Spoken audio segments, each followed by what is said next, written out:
Welcome to our channel. నేను మీ master Durga Prasad. 2024 polling ప్రక్రియ మొత్తం ముగిసిందండి. పోలింగ్ అయిన తర్వాత పలు హింసాత్మక సంఘటనలు అన్నమాట. చాలా దారుణమైన సంఘటనలు, ఎక్కడ ఊహించని విధంగా, ఎప్పుడూ లేని విధంగా హింస జరుగుతుంది. ఇవన్నీ ఆపాల్సిన బాధ్యత పోలీసులపై ఉంది, అలాగే ఈసీ పైన కూడా ఉందండి. అక్కడున్న ఏ పార్టీ వారైనా సరే వాళ్ళు చేస్తున్న అరాచకాలు కానీ, ఇక్కడ మన పోలింగ్ పర్సంటేజ్ చూసినట్లయితే ఈ మొత్తం ఆ ప్రభుత్వం మీద ఎంత వ్యతిరేకత ఉంది అనేసి ప్రతిపక్ష వాళ్ళు అంటే తెలుగుదేశం పార్టీ వాళ్ళు చెప్తున్నారు. ఇప్పుడున్న అధికార పార్టీ చూసినట్లయితే అధికార పార్టీ అరాచకాలు కానీ, అక్రమాలు కానీ వీటన్నిటికీ చెక్ పెట్టడానికే ఇంత పోలింగ్ శాతం బ్రహ్మాండంగా పెరిగింది. 2019 కంటే 2024కి సుమారుగా 2.09 అంటే సుమారుగా 2.1 అనుకోవచ్చు అండి. ఇది 2.1% పెరిగిందంటే అది ఎంత రిఫ్లెక్ట్ అవుతుంది అంటే రిజల్ట్ మీద మనకు తెలుస్తుంది. ఇది అంటే టీడీపీ అధినేత చంద్రబాబు నాయుడు కానీ, అలాగే పవన్ కళ్యాణ్ గారు చెప్పేది ఏంటంటే ప్రభుత్వం మీద పూర్తి వ్యతిరేకత ఉంది. అన్ని వర్గాల్లోనూ, అటు పారిశ్రామిక వర్గాలు కానీ, లేదంటే కార్మికుల్లో కానీ, ఆడవాళ్ళలో కానీ, అందరిలో కూడా, అంటే మహిళలు, యువత వీళ్ళందరిలో కూడా వ్యతిరేకత ఉంది. కాబట్టి డిఫరెంట్ ప్లేస్ నుంచి మార్నింగ్ 6 నుంచే అంటే వాళ్ళు ఓటింగ్ ఎప్పుడు వేద్దాం, ఎప్పుడు ఈ గవర్నమెంట్ దించేద్దాం అని చెప్పేసి వాళ్ళకి ఉందని చెప్పేసి మన ఈ ప్రతిపక్షం అంటే టీడీపీ కానీ, జనసేన, కూటమి వాళ్ళు చెప్తున్నారండి. అయితే పోలింగ్ పర్సెంటేజ్ చూసినట్లయితే ఒకసారి పోలింగ్ పర్సెంటేజ్ చూసే ముందు చంద్రబాబు నాయుడు గారు అలాగే పవన్ కళ్యాణ్ వీళ్ళు అభినందించారండి. ఏ విధంగా అభినందించారు? ఇంత కసితో ఈ యొక్క ఉన్నటువంటి అధికారంలో ఉన్నటువంటి వైసీపీని దించాలనే ఉద్దేశంతో మీరు పడిన కృషి, మీరు పడిన ఎదురుచూపులు ఎక్కడికి పోవు, మంచి జరిగింది, ఎటువంటి గొడవలు లేకుండా జరగాలని కోరుకున్నారు, అలాగే జరిగిందని అంటున్నారు. కానీ ఎలక్షన్ అయిన తర్వాత కూడా చాలా గొడవలు జరుగుతున్నాయి మిగతా ప్లేసుల్లో. ఇక పోలింగ్ పర్సెంటేజ్ చూద్దాం. మొత్తం 2019లో 79.77% ఉంటే ఈ 2024కి 81.86 అంటే అంత పర్సంటేజ్ వచ్చింది.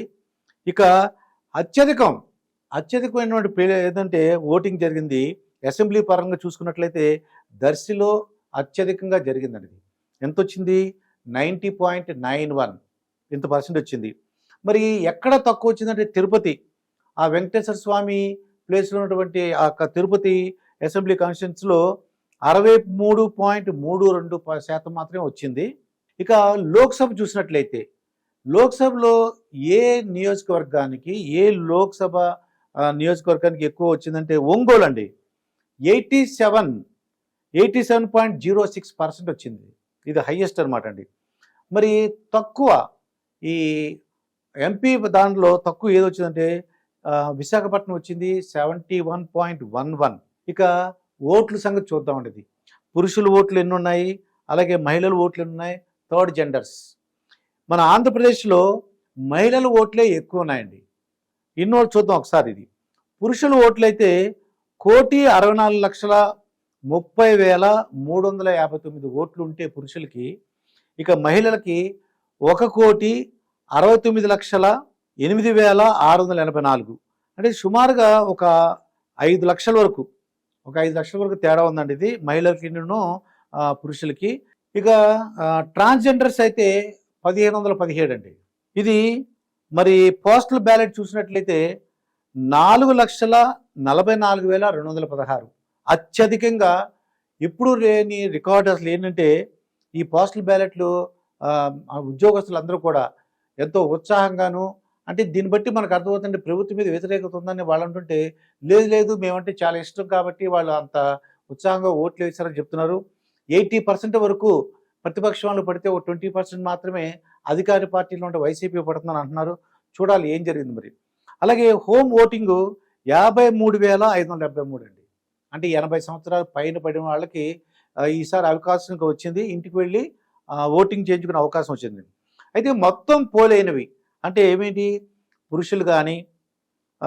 పురుషులు, మహిళలు, థర్డ్ జెండరు అంటే ట్రాన్స్జెండర్స్, పోస్టల్ బ్యాలెట్లు, హోమ్ ఓటింగ్ అన్నీ కలిపి 3,40,00,000 38,38,349 ఓట్లు.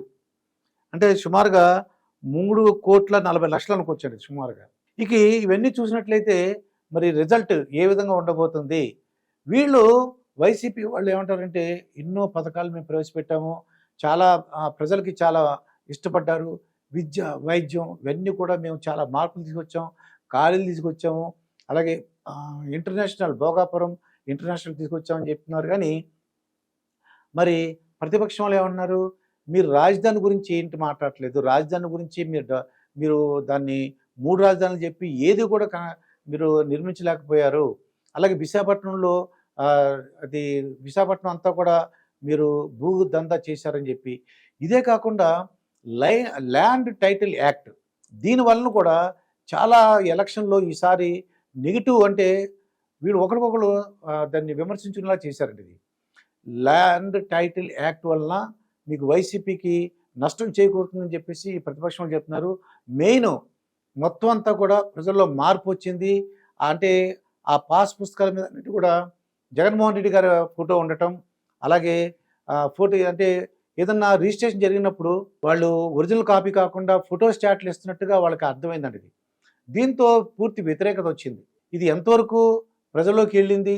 మరి వైసీపీ ఏం చెప్తుంది, మేము మంచి పథకాలు ఇచ్చాము, 2,70,000 కోట్లు మేము డబ్బులు పంచిపెట్టామంటున్నారు. ఇది అదేమి ప్రజల్లోకి వెళ్ళలేదు. అన్నీ కూడా చాలా కరెంట్ రేట్లు పెరిగిపోయినాయి, అలాగే హౌస్ ట్యాక్సెస్ పెరిగినాయి, చెత్త పన్ను వేశారు, దీనిలో ప్రజల్లో వ్యతిరేకత ఉంది. ఎటువంటి పరిస్థితుల్లో కూడా ఊహించిన విధంగా 160 సీట్లు వస్తాయనేసి టీడీపీ అంటే మన కూటమి వాళ్ళు చెప్తున్నారండి. లేదు మేమే గెలుస్తాం, వై నాట్ 175 కాదంటే మేము అనుకున్న దానికన్నా కొద్దిగా తక్కువ అవుతాయి కానీ మేమే అధికారంలోకి వస్తున్నాం అంటున్నారు. కానీ ఇది పూర్తిగా నమ్మశక్యంగా లేదనేసి విశ్లేషకులు అంటున్నారు. ఎటువంటి పరిస్థితుల్లో కూడా కూటమికి అవకాశం ఉందని చెప్పేసి వీళ్ళు అనుకుంటున్నారు. ఇది ఏం జరగబోతున్నది మనకి జూన్ 4వ తారీఖున మనకు తెలుస్తుంది. జూన్ 4వ తారీఖున మనకి రిజల్ట్స్ వస్తాయి. ఆ రోజు ఎవరి మాటలు నిజమని తెలుస్తుంది. ఇంతమంది ఒక పండగలాగా సంక్రాంతికి జనరల్గా హైదరాబాద్ నుంచి డిఫరెంట్ స్టేట్స్ నుంచి కూడా వాళ్ళు వచ్చేది ఎప్పుడంటే సంక్రాంతికి వస్తారండి, ఆంధ్రప్రదేశ్లో ఉన్నటువంటి ప్రజలందరూ కూడా. కానీ ఇది ఒక పెద్ద పండగగా అందరూ కూడా వచ్చేసారండి. అది వ్యతిరేకతని ప్రతిపక్షంలో ఉంటే లేదు మాకు సానుకూలత అనేసి మీ ప్రభుత్వం అంటుంది. మరి ఏం జరగబోతుంది? అది జూన్ 4న మనకు తెలుస్తుంది.